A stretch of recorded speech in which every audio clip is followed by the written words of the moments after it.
When working with one of our technicians, or when you're doing troubleshooting on your own, you might find it useful to reduce the control board down to a single gate operator and try running each motor individually.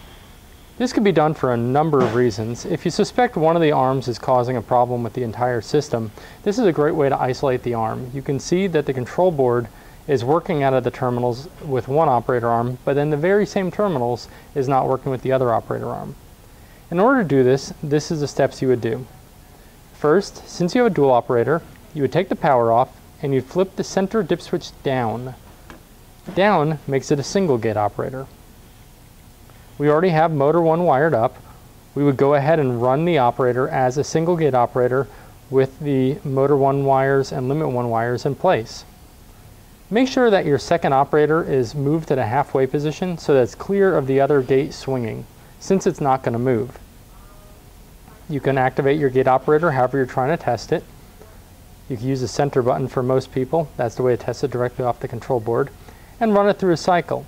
Make note of whether the operator reacts normally through the entire opening and closing cycle. After you complete this, then you can try the other operator on the same motor and limit 1 terminals. Disconnect your power.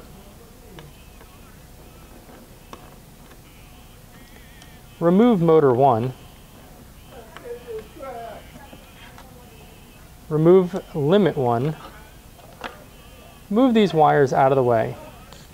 Now that motor 1 is moved and the wires are out of the way, we can move motor 2 and limit 2 over to the motor 1 and limit 1 terminals.